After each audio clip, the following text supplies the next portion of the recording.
and the future. All that is now. Right? So future is now. The tomorrow is now.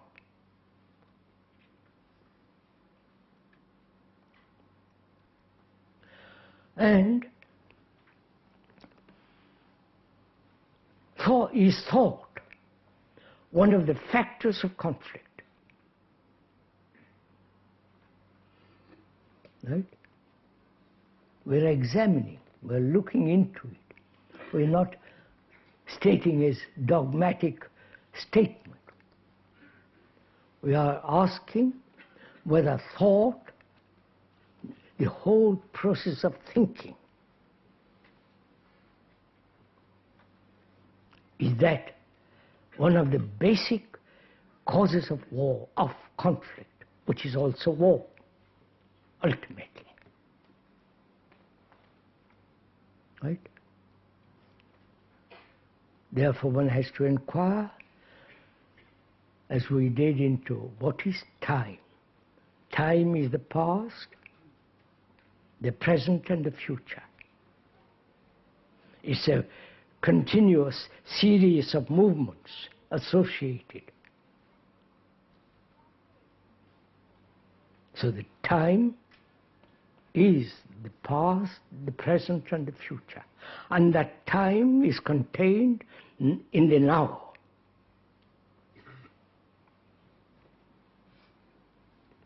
Is that one of the factors of conflict? Time. And also we're asking, is thought, the whole process of thinking, both objectively and subjectively, thinking, is that also one of the major causes of conflict? And to go into that, we have to ask, what is thinking?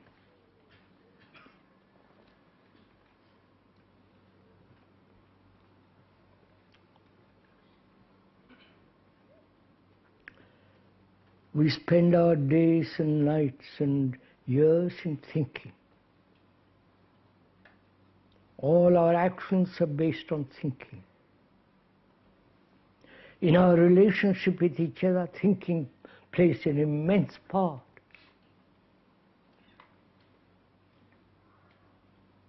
Thinking is part of recognition, knowledge. Thinking has done extraordinary things subjectively. From the latest bomb, the atom bomb, to the most complicated ceramic structure, the great battleships, submarines, computers, and also thinking has given mankind great medicine, surgery, and so on.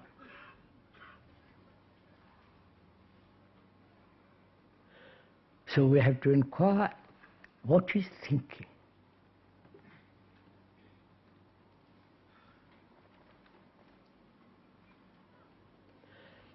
When the question is asked, what is thinking?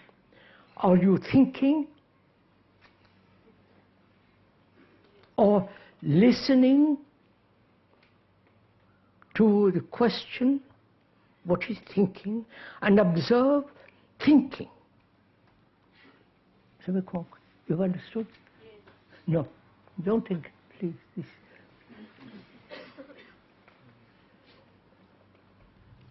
You're asking, someone is asking you, what is thinking?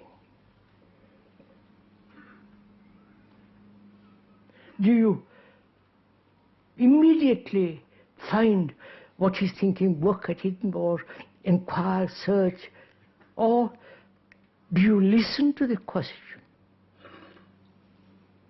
You understand? Listen, which means there must be quality of silence when you are listening. Right?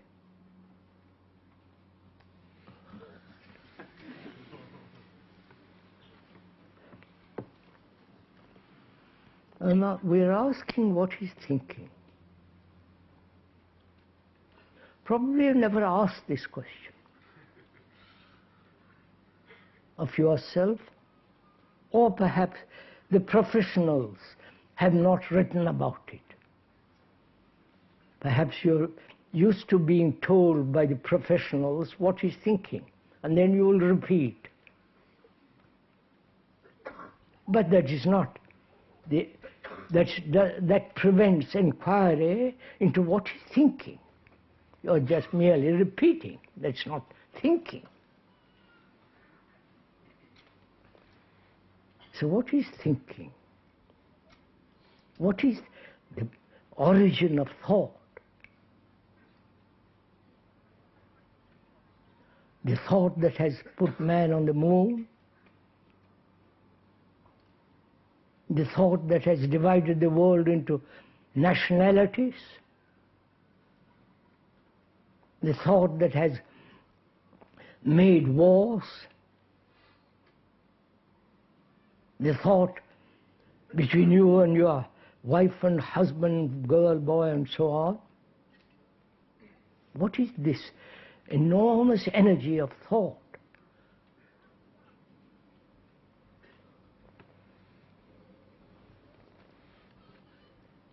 Is not thinking a process of process of memory? Right? Process of memory. Memory is stored in the brain, which memory comes with knowledge. Knowledge is based on experience. Right?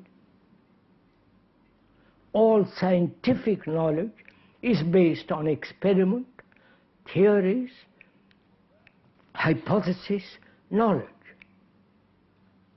Always adding more and more and more. In any field, whether it be in the mathematical world, biological, or aerodynamics and so on. In every field, knowledge is based on experience. When there is knowledge is being added all the time, accumulated, therefore experience is limited. So knowledge is limited, right? Both now and in the future. Because knowledge is always limited. And so, memory is limited, and thus, thought is limited. Anything that is limited must cause conflict. Right? If one is thinking about oneself from morning till night, as most people do,